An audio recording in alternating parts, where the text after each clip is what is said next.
السلام علیکم خواتین حضرات، میں ہوں اسرار احمد کسانہ۔ کچھ لوگوں نے آپ میں سے پسند کیا اقبال کی جو ہم نے شاعری کا سلسلہ شروع کیا تھا۔ شروع تو خیر پہلے سے بھی کیا ہوا تھا، لیکن مجھے کبھی کبھی بہت زیادہ فیل ہوتا ہے کہ ہمیں بھلانا نہیں چاہیے اپنے محسن جتنے بھی ہیں، ان کو بھلانا نہیں چاہیے۔ اس لیے ویسے بھی بینگ اے مسلم ہمارا ایمان ہونا چاہیے کہ واللہ یحب المحسنین، کہ اللہ تعالیٰ محسن جو لوگ ہوتے ہیں ان کو پسند کرتا ہے۔ اور اس لیے میں آپ کی فرمائش پہ میں آج بھی تھوڑا سا سناؤں گا۔ اور دوسرا یہ ہے کہ میں آپ سب کا شکریہ ادا کرنا چاہتا ہوں۔ میں یقین مانیں کہ آپ میری جتنی بھی فیملی ہیں ویورز کی، میں am so proud of you. مجھے میرے پاس الفاظ نہیں ہیں۔ میں آپ کے کامنٹس پڑھتا بھی ہوں، اور اکثر کے میں کامنٹس میں وہ لائک خود کرتا ہوں، اور سب لوگوں کو دعا بھی دیتا ہوں کہ اللہ تعالیٰ آپ کو جس طریقے سے آپ سپورٹ کرتے ہیں ہمیں، اس کا اجر اللہ تعالیٰ ہی کہ ہاں ہے، ہم تو کچھ نہیں کر سکتے۔ لیکن یہ ہے کہ آپ کی مہربانیاں ہیں، خاص طور پہ جو میری بہنیں دیکھتی ہیں، میری بزرگ مائیں دیکھتی ہیں، ان کا خاص طور پہ شکریہ، کیونکہ وہ تو اپنے کام بھی کر رہی ہوتی ہیں گھر کے، اور اس کے باوجود وہ ٹائم نکالتی ہیں۔ تو آپ کا بہت بہت شکریہ۔ تو اقبال ہو جائے پھر آج سب سے پہلے اقبال سے بات شروع کرتے ہیں، اور یہ اقبال کا ایک شعر میں آپ کو دکھا رہا ہوں۔ اگین یہ میں جب بھی یہ آپ کو دکھاتا ہوں تو مجھے کبھی میں اگر بھول بھی جاؤں تو آپ یہ یاد رکھا کریں کہ یہ انٹرنیشنل اقبال سوسائٹی جو ہمارے دوستوں کی ہے، نعمان بخاری صاحب ہمارے مرحوم دوست ہوا کرتے تھے ٹورنٹو میں ہی، انہوں نے یہ شروع کیا تھا سلسلہ، تو یہ انہی کے توسط سے میں کرتا ہوں، اور ان کو اس کا کریڈٹ بھی جاتا ہے۔ میں ہمیشہ ان کا نام بھی لیتا ہوں، لیکن اگر کبھی بھول جاؤں تو آپ ہمیشہ یاد رکھا کریں کہ یہ وہ لوگ ہیں، یہ وہ نوجوان ہیں جنہوں نے اقبال کے پیغام کو زندہ رکھا ہوا ہے۔ یہ فارسی کا شعر ہے، رموز بے خودی سے ہے۔ فرماتے ہیں کہ تا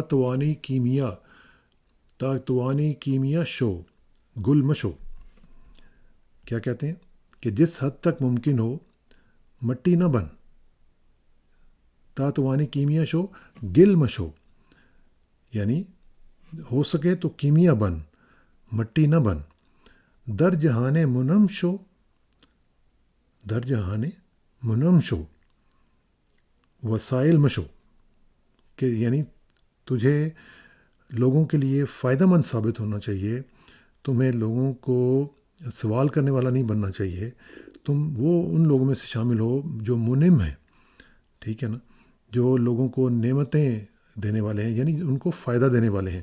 تو یہ کتنی ایک زبردست بات کی ہے علامہ نے، کہ زندگی میں آپ کا یہ اصول ہونا چاہیے کہ آپ یعنی وہ کہہ رہے ہیں کہ کیمیا کی طرح جو ہے وہ آپ کوئی نہ کوئی، آپ جیسے جس کو کہتے ہیں ہم ویلیو ایڈیشن، کہ آپ جو بھی کام کریں اس میں ویلیو ایڈیشن اتنی آپ کریں کہ اس کا لوگوں کو بھی فائدہ ہو، اور لوگ اس کے آپ کے پھر ظاہر ہے کہ آپ کو وہ پسند بھی کریں گے، آپ کے لیے وہ دعائیں بھی دیں گے، اور آپ سوسائٹی میں بھی ایز این انڈیویجول اس میں آپ اپنا رول پلے کر سکیں گے۔ تو یہ ایک فارسی کا بڑا ہی خوبصورت شعر، ان کے لیے دعا بھی کیا کریں علماء کے لیے۔ اور دوسرا بہت ہی خوبصورت ایک اور چیز آپ کے ساتھ شیئر کرنی ہے، اور وہ یہ ہے، میں آپ کو دکھاتا ہوں۔ یہ دیکھیں، یہ ایک بہت ہی امپورٹنٹ شخصیت ہیں۔ یہ نائجیریا کے گورنر رہے ہیں، اور نائجیریا کے ایک صوبے کے، اور اب یہ جو ہیں، یہ صاحب جو ہیں، یہ پریزیڈنشل کینڈیڈیٹ ہیں 2023 کے۔ اور یہ کیا کہہ رہے ہیں، یہ پیٹر اوبی ان کا نام ہے۔ یہ کہتے ہیں جی کہ no country can progress if its politics is more profitable than its industries، یعنی وہ کہہ رہے ہیں کہ کوئی بھی ملک ترقی نہیں کر سکتا جہاں کی جو پالیٹکس ہے وہ زیادہ منافع بخش ہے بنسبت انڈسٹریز کے۔ in a country where those in government are richer than entrepreneurs، کہ وہاں پہ وہ کنٹری جہاں پہ جو پیپل ان گورنمنٹ ہیں، جو لوگ گورنمنٹ میں ہیں، وہ انٹرپرینورز یعنی انڈسٹریلسٹ یا دوسرے جو کاروباری حضرات ہیں ان سے زیادہ ریچ ہیں، امیر تر ہیں، دے مینوفیکچر پاورٹی، تو ان کا اس میں انٹرسٹ ہوتا ہے کہ وہ جو پاورٹی ہے، جو غربت ہے، اس کو ختم نہ ہونے دیں بلکہ اس کو بڑھائیں۔ تو یہ مجھے بڑی اچھی لگی ان کی بات۔ اور بائی دا وے یہ نائجیریا کے ہیں، اور نائجیریا کے جو لوگ ہیں، ہمارا اکثر میں جو امپریشن ہے نائجیریا یا دوسرے جو افریقن کنٹریز ہیں، وہ عجیب طرح کا ہے کہ ان کو پتہ کچھ نہیں ہے، وہ غریب ہیں اور ان کو وہاں پہ بھوک ہی بھوک ہے۔ میرا تھوڑا سا اس طرح کا کانسیپٹ تھا، لیکن جب میں یہاں پہ آیا تو میں نے میرا انٹریکشن رہا نائجیرین لوگوں کے ساتھ، تو آپ یقین کریں کہ میرا تو وہ کہتے ہیں نا طوطے اڑ گئے میرے جب میں نے ان کو دیکھا. اتنے ایجوکیٹڈ لوگ اور اتنے زبردست قسم کے جو امیگرینٹس وہاں سے آتے ہیں یہاں پہ، ہوں گے کچھ ہماری طرح کے بھی وہاں پہ لوگ ہوں گے، لیکن جو یہاں پہ میں نے ان کو دیکھا ہے، جو ان کا پورا کا پورا جو ڈائسپورا نائجیرین ڈائسپورا ہے، دے آر ونڈرفل پیپل اور ویری ایجوکیٹڈ. ایون جو ان کی جو خواتین ہیں، وہ میرا خیال ہے کہ جو مرد حضرات سے زیادہ ایجوکیٹڈ ان کی خواتین ہوتی ہیں. اور میں چونکہ ایک ڈپارٹمنٹ کے ساتھ کام کر رہا تھا، تو میرا انٹریکشن ایسے لوگوں کے ساتھ ہوتا رہا، تو وہ it was an eye opening experience for me. اچھا جی، یہ تو ہو گیا جی. پاکستان کے حوالے سے بھی میں یہ آپ کو بتانا چاہ رہا تھا کہ پاکستان میں انڈسٹری جو ہے اس سے زیادہ پروفیٹیبل پالیٹکس ہے. تو اس لیے میں نے یہ آپ کے ساتھ شیئر کیا کہ جب پالیٹکس میں پیسہ زیادہ ہوگا تو لوگ کیوں انڈسٹری میں جائیں گے؟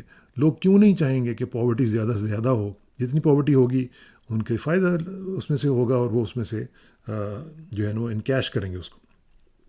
اچھا، اب جی اگلی چیز جو ہے وہ میں آپ کو بتاتا ہوں کہ ایک تو یہ ہے کہ کل کا دن رہ گیا ہے، یعنی 26 کا دن رہ گیا ہوا ہے یہاں پہ، چونکہ آج 25 ہے تو 26 کا دن رہ گیا ہے. ایک دن اس تاریخ میں جو کورٹ نے دی ہوئی ہے، سپریم کورٹ نے مانگی بھی ہے. ایک تو یہ ہے کہ کل کمپلائنس اب دیکھتے ہیں کہ 26 تاریخ کو ہوتی ہے کہ نہیں ہوتی، اور آپ کی تو 26 آج ہے، تو اس لیے آج ہی کا لفظ میں بولتا ہوں کہ آج وہ کمپلائنس اگر ہوتی ہے تو ٹھیک ہے، ورنہ پھر دیکھا جائے گا کہ پرسوں کیا ہوتا ہے. بڑا امپورٹنٹ ڈے ہے، اور کورٹ کے لیے بھی اب خاص طور پہ اس بیک گراؤنڈ میں کہ جہاں پہ ان کے گھروں تک یہ لوگ پہنچ گئے ہیں، ان کی خواتین تک یہ لوگ پہنچ گئے ہوئے ہیں. ویسے بائی دا وے، یہ جو آڈیو ویڈیو لیکس ہیں، یقین بنیں میں یہاں پہ بیٹھے ہوئے مجھے شرم آ رہی ہوتی ہے کہ یار یہ کیسے گھٹیا لوگ ہیں. یعنی ان کو شرم بھی نہیں آتی کہ آکٹوجنیرین جو خواتین ہیں، میرا خیال ہے کہ آکٹوجنیرین جو ہوتی ہیں خواتین، ان کو تو ویسی ضرورت ہوتی ہے کہ وہ لوگوں کے ساتھ گپ شپ لگائیں، باتیں کریں، اور ضروری ہوتا ہے ان کے لیے. یعنی جو 80s کے اندر جو جن کی ایج ہوتی ہے، اور میرا خیال ہے کہ جو ان کی ساس محترمہ ہوں گی وہ 80s میں ہوں گی، تو اس طرح کے لوگوں کو تو بلکہ انکریج کرنا چاہیے کہ وہ گپ شپ لگائیں دوسروں کے ساتھ، ان کا دل بہلا رہے. وہ اس کو الٹا انہوں نے کرمنلائز کر دیا. اور پھر دوسری بات یہ ہے، دیکھیں یہ ٹیکنالوجی جو ہے یہ امریکہ سے شروع ہوتی ہے، دوسرے بڑے بڑے ممالک سے شروع ہوتی ہے. وہاں پہ آپ نے کبھی سنا ہے؟ ہم نے یہاں پہ کبھی نہیں سنا کہ جی پرائم منسٹر کی کوئی انہوں نے ٹیپ کی ہو، کال کی ہو، اور کبھی انہوں نے اس طرح کی حرکتیں کر کے بلیک میل کیا ہو کسی جج کو. یا میں کہتا ہوں اڑا کے رکھ دیں گے اگر وہ اس طرح کی کوئی حرکت کرے تو، کیونکہ یہ تو ان کو پتہ ہوتا ہے کہ کون کر رہا ہے، اور یہ ہمیں بھی پتہ ہے کون کر رہا ہے. لیکن ہمارے یہاں چونکہ وہ ایک قانون ایسا ہے کہ جس میں جو چاہیں وہ موم کی ناک کی طرح وہ مروڑ لیتے ہیں. اور آج بھی میں آتا ہوں اس کی D J S P R کی طرح بھی. لیکن یہ جو سلسلہ انہوں نے شروع کیا ہوا ہے، میرا خیال ہے کہ this is an insult to the whole nation. اور جو لوگ یہ کر رہے ہیں ان کو تو ڈوب مرنا چاہیے، ان کو شرم آنی چاہیے کہ یہ کیا کر رہے ہیں آپ. مجھے اس سے کوئی غرض نہیں ہے کہ اس کا کانٹینٹ کیا تھا، مجھے اس سے کوئی غرض نہیں ہے کہ ثاقب نثار صاحب کی جو دوسری آڈیو انہوں نے اب نکالی ہے اس میں وہ کیا کہہ رہے ہیں. مجھے تو اس سے غرض ہے کہ آپ کے ہاں قانون کی کوئی عملداری نہیں ہے. جس کا جی چاہے اس کو وہ ٹیپ کر رہا ہے، جس کا جی چاہے وہ ٹیپ کر رہا ہے. اور اگر آپ کو کسی نے ٹیپ کرنا شروع کر دیا تو پھر آپ کا کیا بنے گا؟ دیکھیں نا، یہ اس طرح کے اب سافٹ ویئرس تو آ گئے ہیں. اگر آپ کو ٹیپ کرنا کسی نے شروع کر دیا یا کسی ادارے نے شروع کر دیا تو پھر کیا ہوگا؟ تو یہ چیزیں جو ہیں یہ کچھ تھوڑا سا خیال رکھنا چاہیے کہ آپ ملک کو کس طرف لے کے جا رہے ہیں اور کیا اس کے نتائج نکلنے والے ہیں. یہ بہت ہی امپورٹنٹ چیز ہے. میں نہیں سمجھتا کہ اس کے بارے میں سپریم کورٹ کو کوئی لینینٹ ویو لینا چاہیے. اور یہ ہم شروع سے کہتے رہے ہیں، اور میں تو پرسنلی بھی کہتا رہا ہوں مختلف لوگوں کے ذریعے بھی، کہ یہ جو سپریم کورٹ اتنی لینینسی شو کر رہا ہے، کبھی قانون کے معاملے میں آپ لینینسی شو نہیں کر سکتے.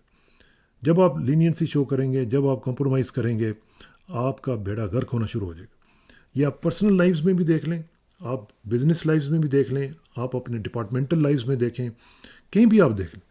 جب آپ کسی اصول کے اوپر کمپرومائز کریں گے جو کہ بیسک اصول ہیں جو کسی بھی ادارے کے ہیں، تو جب آپ نے ایک دفعہ کمپرومائز کیا پھر اس کی کوئی لمٹ نہیں رہے گی. پھر آپ 100 دفعہ کریں گے، پھر آپ 200 دفعہ کریں گے، پھر اس کی کوئی لمٹ نہیں رہے گی. اور یہی ہم پیٹ رہے ہیں، یہی پلیڈ کر رہے ہیں کہ خدا کا واسطہ ہے کہ جو قانون ہے اس کو فالو کریں، لیٹر اینڈ اسپرٹ کریں. وہ کہتے ہیں نا لیٹ دا ہیونس فال. کیا ہو جائے گا اگر آپ کوئی فیصلہ کرتے ہیں نہیں امپلیمنٹ ہوتا؟ کم از کم آپ کے اوپر تو کوئی نہیں نہ آئے گا کہ جی آپ نے فیصلہ نہیں دیا تھا.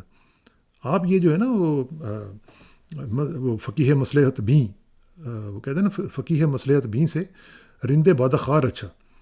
تو یہ جو مصلحت کوشی ہے یہ اس کو چھوڑیں، اور سپریم کورٹ سے بھی میری گزارش ہوگی کہ جو جس طریقے سے بھی جس نے وائلیشن کی ہے، جس نے حکم عدولی کی ہے، جس نے توہین عدالت کی ہے، ان سب کو رگڑیں.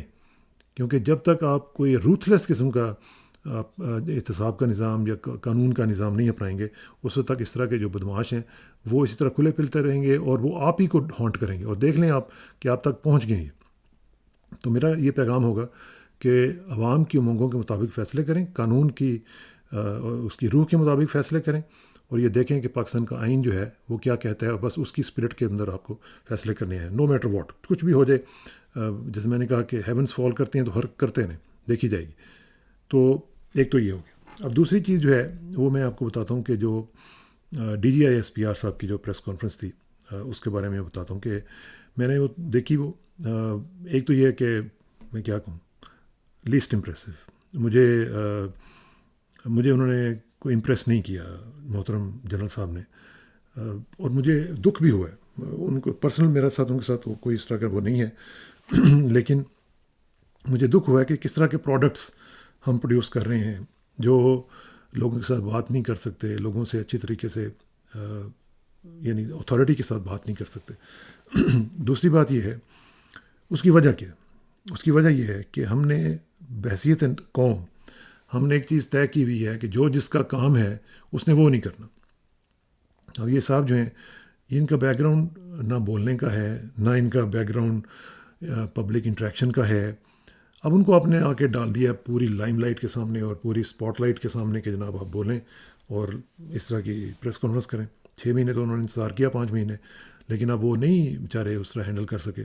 ٹھیک ہے، انہوں نے باتیں کی، لیکن ایک چیز جو ہے میں آپ سے گزارش کروں گا کہ ہماری قوم میں یہ چیز جو ہے نا کہ جو جس کا کام نہیں ہے وہ اس کو کرنے کے لیے کہا جاتا ہے، اور جو جس کا ہوتا ہے وہ کرنے نہیں دیا جاتا. اب فوج کے ساتھ بھی یہی ہو رہا ہے نا، اسٹیبلشمنٹ سو کالڈ جو ہے ہماری، اس کے ساتھ بھی یہ ہو رہی ہے. ٹریننگ ان کی لڑائی کی ہے، اور کرتے ساری زندگی وہ سیاست ہیں. اگرچہ آج محترم جنرل صاحب نے یہ کہا ہے کہ ہم سیاست میں ہمارا کوئی تعلق نہیں ہے. اب آپ مجھے بتائیے گا کامنٹس میں کہ آپ یہ سچ ہے یا جھوٹ ہے، یا آپ مانتے ہیں یا نہیں مانتے. چلیں میں مان لیتا ہوں کہ چلیں مان لیتے ہیں کہ جی ان کا سیاست کے ساتھ کوئی تعلق نہیں ہے. آج سے شاید ختم ہو گیا ہوگا. ابھی 2-3 دن پہلے تو اے جے کے میں بھی کچھ نہ کچھ کیا ہی ہے انہوں نے، اور ان کے سابق پرائم منسٹر نے اس کو اکنالج کیا تھا. تو اس طرح کی جو باتیں ہیں یہ جب آپ کہتے ہیں تو پھر خود مذاق اڑاتے ہیں آپ اپنا. تو میرا خیال ہے کہ ان چیزوں سے اجتناب کرنا چاہیے. سب کو پتہ ہے کہ کتنا آپ کا تعلق ہے یا نہیں ہے سیاست کے ساتھ، لیکن بہرحال جو چیز انہوں نے باتیں کی ہیں وہ اس پہ تھوڑی سی 1-2 میں باتیں کر لوں. کہ ایک تو انہوں نے یہ کہا کہ جی نو گو ایریاز نہیں ہیں. تو it is a message for the government, P D M government, اور خاص طور پہ نواز شریف اور مریم کو، کہ جی نو گو ایریاز نہیں ہیں اور پورے پاکستان میں نہیں ہے. دوسرا انہوں نے اکانومی کے بارے میں بھی کہہ دیا کہ جی اکانومی بھی مطلب ٹھیک ہے، اس میں پیسے ایسے بھی آنے شروع ہو گئے ہیں، تو یہ بھی چیز ہے. تیسرا انہوں نے جو باتیں کی ہیں مختلف جو جرنلسٹ باہر بیٹھے ہوئے ہیں ان کے حوالے سے، تو ان کے بارے میں بھی ان کو اس طرح کا ویو لینا چاہیے کہ جی ٹھیک ہے ان کی آراء جو ہیں مختلف ہیں ہمارے سے، لیکن ان کو یہ کہہ دینا کہ وہ فارن ایجنٹس ہیں یا مختلف فارن ایجنسیز کے لیے کام کرتے ہیں، تو میرا خیال ہے کہ this is going over board.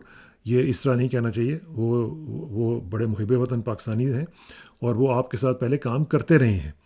تو یا تو پھر آپ یہ کہیں کہ اس وقت بھی وہ ایجنٹ تھے. تو اب اگر ان کا کوئی اختلاف آپ سے ہوا ہے تو اس کا مطلب یہ نہیں ہے کہ وہ جا کے کسی اور ایجنسی کے لیے کام کرنا شروع کر گئے ہیں. کیونکہ جب کوئی کسی اور ایجنسی کے لیے کام کرتا ہے تو ہمیں پتہ چل جاتا ہے کہ وہ کس کے لیے کہاں گیا. اس کی زبان بتا رہی ہوتی ہے، اور اس کے اعمال بھی بتا رہے ہوتے ہیں کہ وہ کیا کہہ رہا ہے اور کس طریقے سے اس کے اعمال جو ہیں وہ کر رہے ہیں.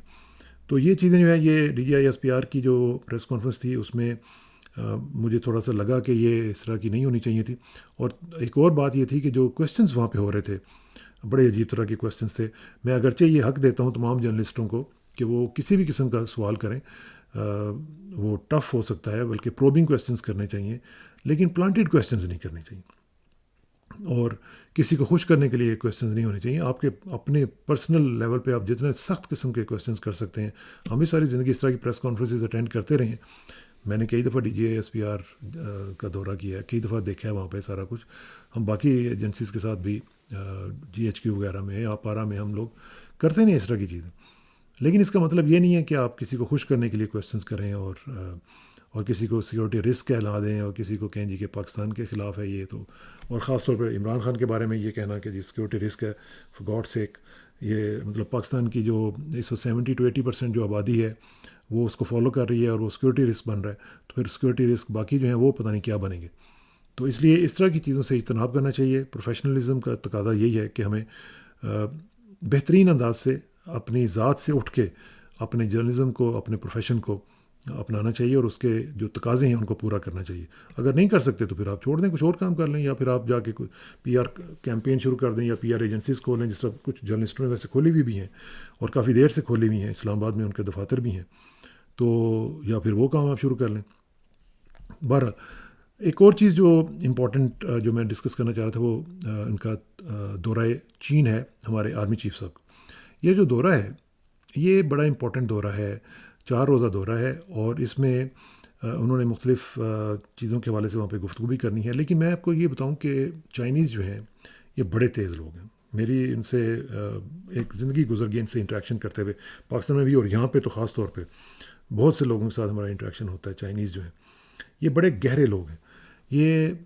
یہ دیکھتے ہیں اپنا مفاد، یہ ہر طریقے سے اپنا مفاد دیکھ رہے ہوتے ہیں. اور جس طریقے سے انہوں نے پچھلے 1 سال میں اپنے مفادات کو قربان ہوتے ہوئے دیکھا ہے، یہ وہ اپنے ذہن سے نہیں نکال سکتے. اور ان کو یہ سب پتہ ہے کہ کس طریقے سے ہم نے امریکن کیمپ میں جانے کے لیے ایڈی چوٹی کا جو زور ہے وہ لگا لیا ہے، اور اس کے باوجود IMF ہمیں پیسے نہیں دے رہا، امریکہ ہمارے لیے مدد کو نہیں آ رہا. تو وہ یہی کہیں گے نا کہ اور چپ ہو گنے، ٹھیک ہے نا. تو وہ مطلب آرمی چیف صاحب کی ساری باتیں سنیں گے، ان کے ساتھ سارا کچھ کریں گے، لیکن ان کو یہ پتہ چل گیا ہے کہ یہ جو ملک ہے پاکستان، یہ ریلائبل نہیں ہے. یہ کوئی وہ جو ہے نا ہمالیہ سے اونچی فلانی اور سویٹر دین ہنی فلانی ٹمکانی، اب وہ ان باتوں میں آنے والے نہیں ہیں. وہ بڑے ریئلسٹک قسم کے لوگ ہیں. وہ دیکھیں گے کہ یہ پاکستان کے جو لوگ ہیں یہ کس طریقے سے بیہیو کرتے ہیں. اور ان کا جو پروجیکٹ ہے CPEC کا، خاص طور پہ جو BRI ہے، جس کو CPEC تو ہمارے لیے ہے، جو BRI ہے اس میں پاکستان کہاں پہ فٹ ان کرتا ہے یہ دیکھیں گے وہ. اور میرا خیال ہے کہ وہ اب جو پہلے جس طرح ایک لینینٹ ویو لیا کرتے تھے پاکستان کے بارے میں، شاید اب اتنا لینینٹ ویو اب نہیں لیں گے، اور شاید اس طرح کا بیل آؤٹ پیکیج ہمیں نہ دیں، کیونکہ ان کو پتہ ہے کہ یہ آتے ہیں صرف پیسے مانگنے کے لیے اور پھر کرپشن میں یہ اڑا دیتے ہیں. اور ویسے by the way army chief کا جا کے اس طرح کی چیزوں میں بھی میرا خیال ہے کہ بنتا نہیں ہے کہ وہ جا کے پاکستان کے لیے پیسے مانگیں، یا یہ ہمارے فارن آفس کا کام ہے یا ہمارے فائنانس منسٹر کا کام ہے. آرمی چیف کا کام ہونا چاہیے صرف کہ وہ اپنے جا کے ڈیفینس ریلیٹڈ جو چیزیں ہیں ان کے متعلق بات کریں اور ان سے ادھر ادھر نہ ہو پائیں. تو یہ چیزیں تھیں جو میں نے آپ سے ڈسکس کرنی تھی. ایک اور چیز جو میں دیکھتا ہوں کہ ابھی لیکن ٹائم زیادہ ہو گیا، وہ تھوڑی سی ایک چیز تھی، لیکن میں تھوڑا سا آپ کو دکھا دیتا ہوں کہ یہ دیکھیں کہ یہ ایک فگرز ہیں مختلف. یہ میں ملٹری اسپینڈنگ آپ کو بتا رہا ہوں کہ پچھلے سال میں جو دنیا میں ہوئی ہے وہ مختلف ممالک کی، آپ اس کا اسکرین شاٹ لے کے دیکھ لیجئے گا. مختلف ممالک نے کی ہے $677 بلین، اور امریکہ نے کی ہے $877 بلین. آپ اندازہ لگائیں کہ پوری دنیا کی ملٹری اسپینڈنگ ایک طرف اور امریکہ کی ایک طرف، اور یہ حالات ہو گئے ہیں کہ ہم اس وقت تیسری جو جنگ عظیم ہے اس کی طرف بڑھ رہے ہیں. 1 سال کے اندر $1 ٹریلین امریکہ خرچ کر رہا ہے، جس کے پوری دنیا میں، یہ میں ایک اور تصویر آپ کو دکھا رہا ہوں، اس کے آپ دیکھیں یہ مختلف جو بیسز ہیں دنیا میں، آپ اندازہ لگائیں کہ پوری دنیا میں یہ ملٹری بیسز ہیں جو امریکہ کے ہیں. اور یہ تقریباً آپ سمجھ لیں کہ 850 کے قریب جو دنیا میں مختلف بیسز ہیں امریکہ کے. اور اس طریقے سے وہ دنیا کو اپنی ایک کالونی بنا کے اس کو رول کر رہا ہے، اور $1 ٹریلین ایک سال کا خرچ کر رہا ہے. اگر یہی وہ اتنا پیسہ جو ہے وہ پاکستان یا دوسرے جو دیگر ترقی پذیر ممالک ہیں ان کی ترقی کے لیے وہ خرچ کر دے، تو چائنا کا بہترین طریقے سے مقابلہ کر سکتا ہے. اب دنیا کے سامنے ماڈلز دو ہیں، ایک طرف یہ ایک چائنا ہے جو کہ ترقی کرواتا ہے، آپ خود پروگریس کرتا ہے، دوسروں کے پروگریس کرتا ہے، اور دوسری طرف امریکہ ہے جو کہ صرف تباہی اور بربادی کا نام ہے. تو یہ دنیا کے پاس ابھی واضح چوائسیز جو ہیں وہ آتی جا رہی ہیں. اللہ کرے کہ ہمیں بھی ہوش آئے اور ہم بھی دیکھیں کہ ہمارے جو انٹرسٹ ہیں وہ کس طرف جاتے ہیں، اور کیا ہمیں ضروری ہے کہ ہم امریکن کیمپ میں رہیں یا ہمیں تھوڑی سی ڈائیورسفائی بھی کرنی چاہیے اپنی آپشنس. بہت شکریہ. Thank you very much. السلام علیکم.